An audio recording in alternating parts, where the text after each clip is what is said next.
has been an awakening. Have you felt it?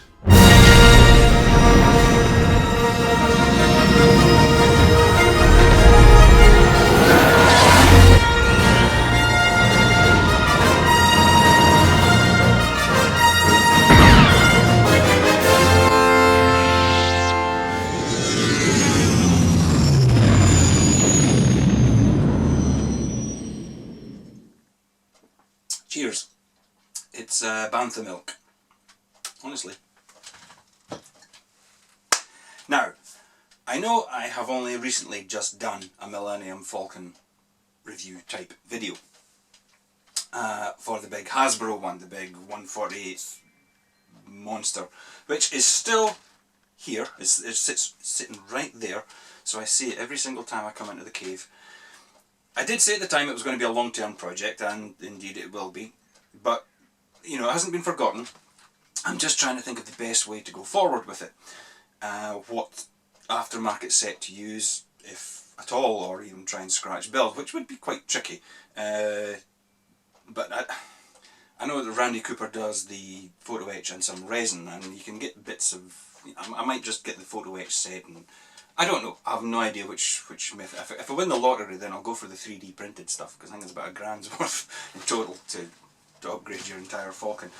But at the moment, it's on the back burner. Up front, with the heat fully turned up, we've got this little bad boy that arrived on Christmas morning. I must have been a very good boy last year. And it was, of course, the Bandai 1/44th scale Millennium Falcon from The Force Awakens. So this thing is bang up to date.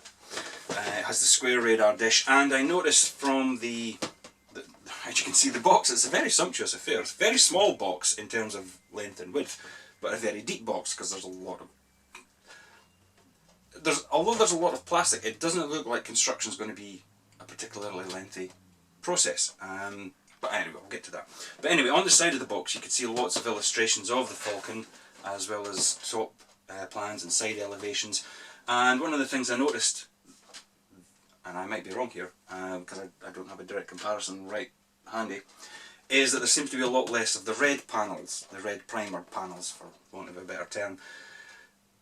I'm guessing that they're trying to hint that a fair bit of time, 30 years has passed, and the Falcon, I think, has gone through a few different owners, and they've either replaced or painted them or whatever. But there does seem to be a lot less in terms of the red panelling. There's some beige panelling here, and there's darker grey panelling and some yellow. So I think it's just to make it look that little bit different. And of course the square radar dish has been, the antenna dish has been replaced as well. But anyway, without further ado, well actually let's have a look at the side of the box. As I say, we've got nice big pictures, we've got some actual screenshots from the film itself. Some of the options that are available, they're showing it with the undercarriage down. Obviously here it's showing it with everything raised up.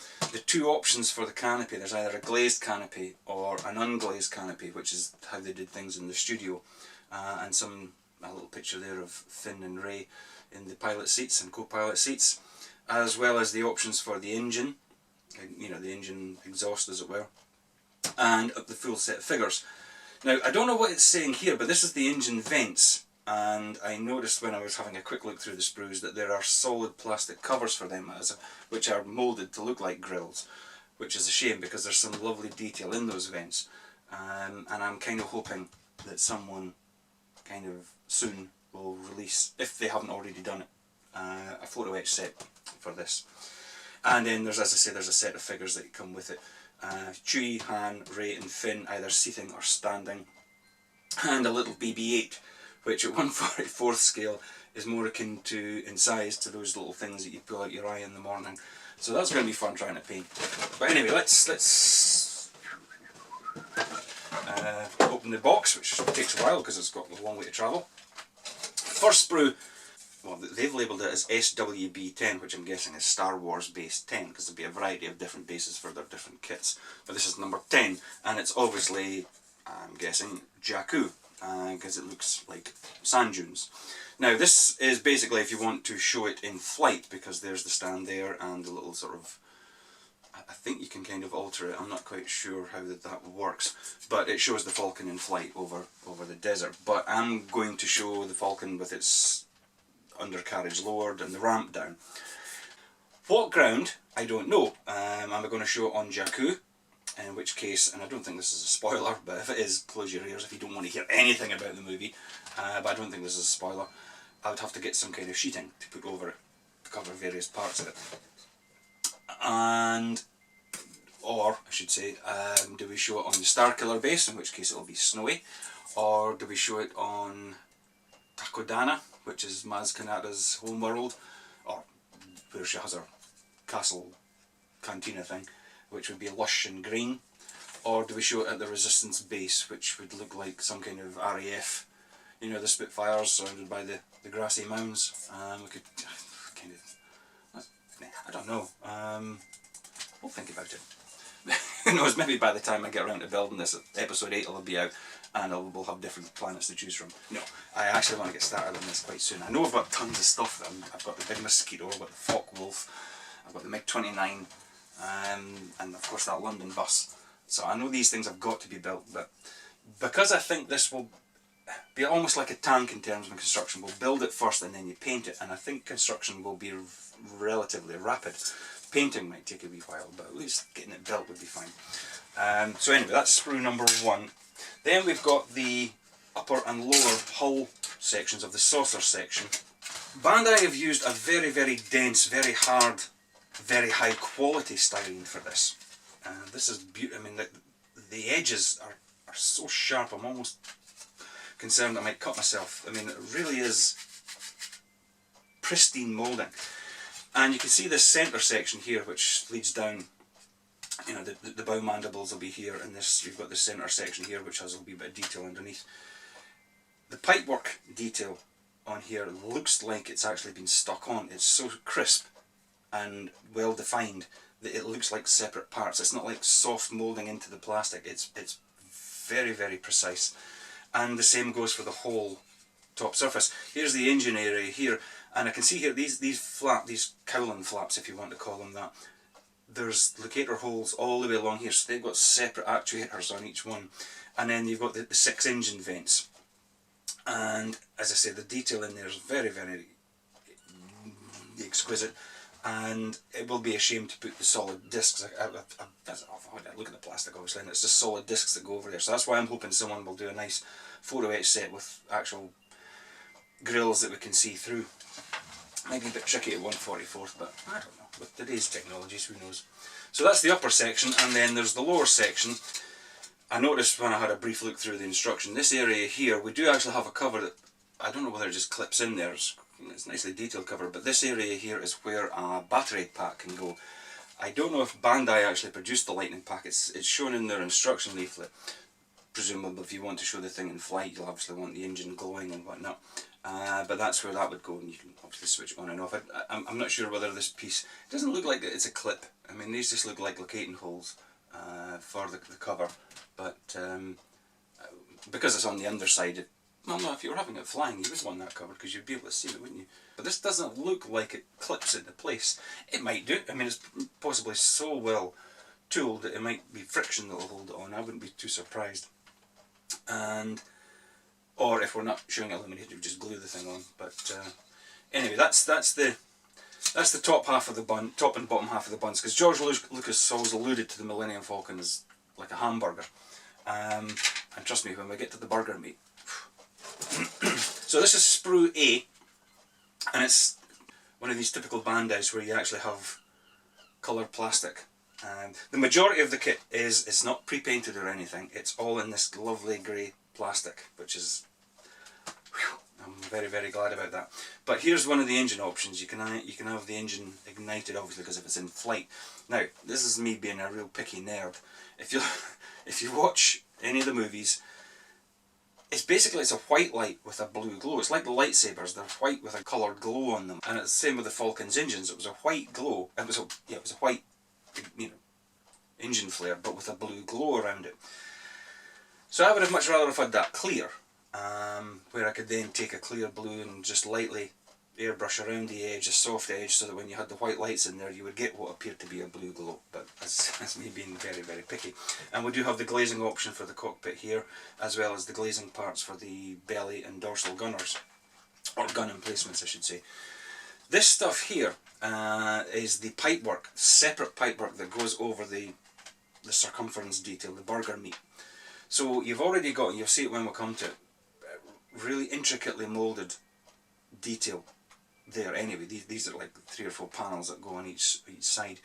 This then sits over it, so you're going to have this look, whereas some sets are moulded all one, because you've got these separate parts, it just adds such a fantastic level of realism to it, because you've got pipework suspended away from the back surface, so again it's just going to look top notch. And the little figures, there's Finn, I'm guessing that's Ray, Chewie, somewhat unmistakable, I'm guessing that's Han, and this tiny little blob here of snot-sized plastic is BB-8, who for me actually stole the film. I was a little bit dubious, because I thought, how can you replace R2? And if this is a spoiler, then turn your ears off just now, but by the time we actually got to R2, I couldn't care less, because I was so taken and enamoured with BB-8 that was like, when we got to R2, I'm like, yeah, fine. Great, absolutely fantastic. How they can get so much emotion into a ball and a half ball, there was more emotive acting from BB-8 than the entire prequel cast put together. Sprue D1 has the bow mandibles, top and bottom, and left and right, as well as I think some of the undercarriage detail. You can see here what Bandai have done with the pipework that actually goes in. You know, these little maintenance hollows, the ones where Han goes, no, that one doesn't go there, this one goes there, when they're working on it in the Empire Strikes Back. Well, the surface pipework, Bandai have moulded it right over into the hollow, as you can see there, you know, this jutting out, to give that continuity, so you don't have a break in the pipework or anything. So again, you've got detail over detail.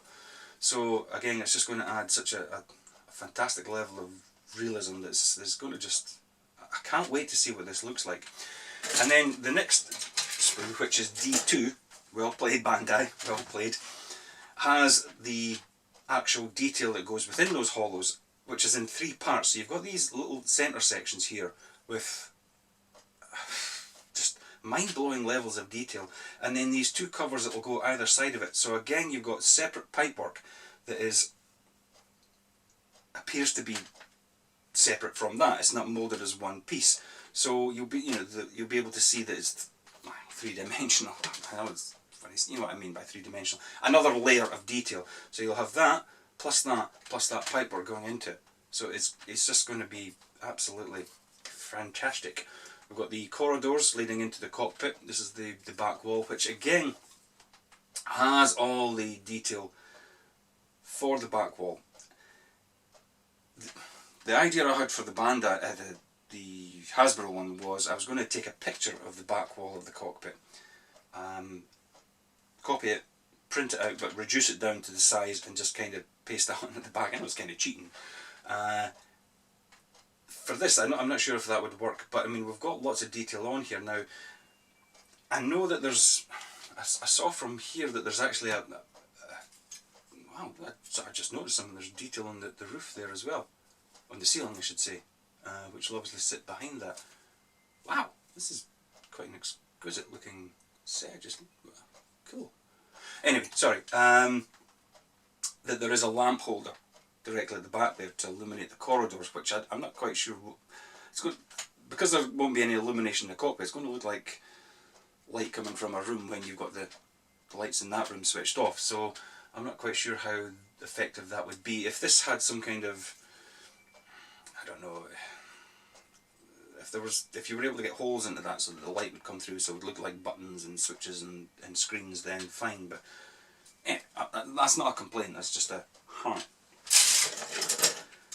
Sprue E1 has what appears to be, I don't know what these are, I think these could be parts of the undercarriage, but you'll see things like this. It fits into a recess, a negative space somewhere on the ship, and again you've got suspended pipework. So you don't, it's not like pipework that's moulded in, it's pipework that's separate from the whatever's directly behind it, which again will just add to that levels of realism.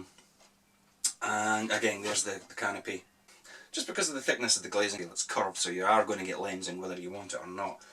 And I think I'll go for this version, to be honest, so that you can get a clear view of what's inside.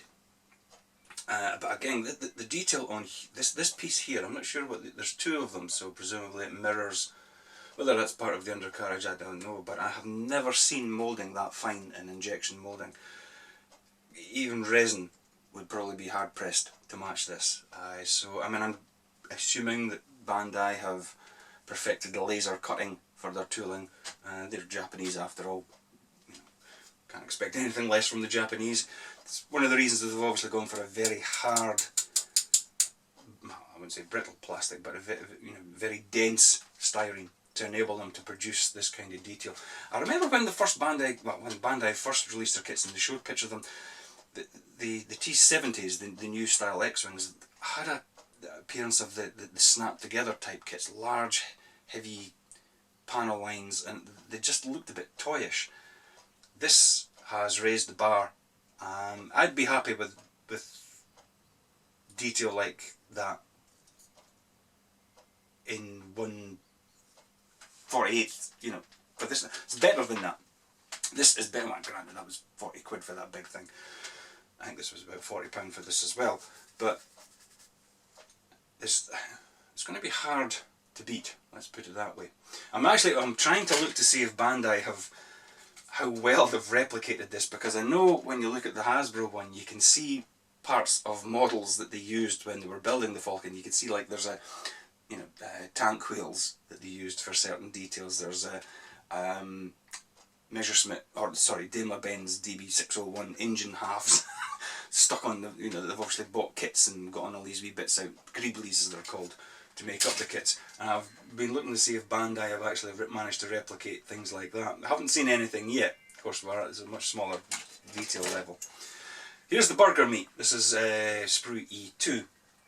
And this is the stuff that runs around the circumference. So you're going to have this highly detailed, and then excuse me, you're going to have that pipework sitting separately from it. So you're going to see additional layers of detail, which is, I think, they've really thought this out. But there's the seats, the co-pilot and pilot seats, and those two seats at the back with the bigger headrests. So, and I think that's one of the sort of the areas that you'll have with the top gunner or the belly gunner. I'm not sure, but there's the engine, the deactivated engine, if you want to show it, as I'm going to be doing on the ground. Part of the engine anyway. I think there must be another part somewhere. But this is just, oof. I don't generally use washes so much these days, but that is just crying out for a wash. I mean, this type of kit really, I suppose, yeah, you're going to have to use a wash, because the thing's manky anyway. So, yeah, we'll get a wash in there, and that's just going to jump out superbly. So here it appears to be one of either the dorsal or the belly gun well. So presumably there'll be a seat or something that'll go in there. There's one of the guns, well, they're quad guns, aren't they? So that would be one half of one. Well, there's the other one there. So that fits onto there. So we'd have our quad guns, and there's the actual undercarriage itself with all the hydraulics and whatnot. I know these shrouds that sit just above the main hydraulics are actually perforated. And again, if there was a photo etch kit, you might be able to show that. Again, a wash in there, or even painting them black, and then that'll give the effect enough, I think, because it would be tricky. I mean, they're square perforations, not round perforations, so that would be kind of tricky, because there's quite a few in each. There's 4 sort of separate sections on these shrouds, so that'd be kind of tricky to cut them out, I would imagine. There's all the engine flap actuators, all of them separate. Superb. That appears to be, well, there's the gun for the gun emplacements, the gun turrets, and I wonder if Bandai have given you a decal for the sight, the little grid sight with the little triangles. And well, this is F, which has more. Oh, sorry, that was F as well, wasn't it? So there's 2 Fs, because obviously there's quite a lot of undercarriage. There's a lot of these actuators, and there's a top and bottom gun emplacement. So Now, one of the tricky parts is going to be the interpreting the instructions. Because Bandai aren't selling this stuff outside of Japan, they don't have to print the instructions in anything other than Japanese. And with the exception of the name of the actual vehicle and the film that it comes from and the manufacturer, everything else is in Japanese. And thankfully, the instructions, the Bandai instructions are, the pictorial aspect anyway is very nice. They're kind of CAD CGI photos, or pictures as it were. At the top it actually shows you which part of the ship you're working on, so that's quite cool. We'll see here, yeah, there it is there on page 10, the battery pack. Now the battery pack's shown just with 2 LEDs coming out of it, but I'm guessing, judging by the number of locating plugs, that there will be more, because there seems to be 1, 2, 3, 4, 5, 6 for the engine, and then there's that one that goes behind the canopy, the cockpit. So because I can't read Japanese, I don't know what it says, so I don't know what they're implying. I won't be going for an illuminated version, because as I say, if it's going to be on the ground, engine's off, whatnot. Granted, there might be some things in the cockpit, but if we could paint them with a bright enough colours, it might look like they're lit thing. Now, Bandai, being Bandai, give you the option either water slide decals or transfers. All the coloured panels that aren't just regular spaceship grey are represented here, and as I say, either a water slide or transfer. Because they're so well defined, the panels, they've got these sort of like little castellations, as it were, you know, and then they're raised from the whatever it is they're sitting on. It will be easy enough to mask and paint them separately, so I think I'll do that, which comes to the next slight problem. Well, actually, is there a gun sight on here? God, I can't see, my eyes are so bad. It might well be, actually. They look like they could be. Anyway, I built a few Japanese kits where the instructions were in Japanese, but because they used Goons paints, although the name of the colour was in Japanese, the reference number was in English, so C46 or H46 or whatever. And I'm hoping that these are Goons paints. I mean, they're Japanese, so I'm guessing the Japanese would want to use Japanese paints. Why wouldn't they? But there is nothing I can determine from these what those colours are. It's a variety of greys and beiges and browns and whatnot, but I have no idea whose or what they are. But anyway, I am quite eager to get started on this one, because of the fact, as I say, it's right there. Construction should be fairly rapid, and then just take my time with all the painting and the weathering, which at 1/44 scale will be reasonably challenging but fun. And then, as I say, when the dragon one comes out, it'd be nice to make a comparison. It'd be nice to make a comparison with all three, as I said. But anyway, I'm going to get back to my bantha milk, and with that, oh, there's a hair floating in it. Must have been a bantha hair. Never shaved the thing properly. With that, we'll see you all again soon. Oh, just wanted to say thank you also for all the New Year wishes on my last video. Typically, I like to respond. If somebody takes the time to write a comment on the video, I like to take the time to respond. It's only fair. And just the way things have been these last few days, I haven't had the chance to do that. So, therefore, if you can imagine this in text form, cheers mate, exclamation mark, smiley face. That should about do it. Anyway, I'm going to have my hairy bantha milk and... What the hell? We'll see you all again soon. Toodaloo. Oh, and may the force be with you.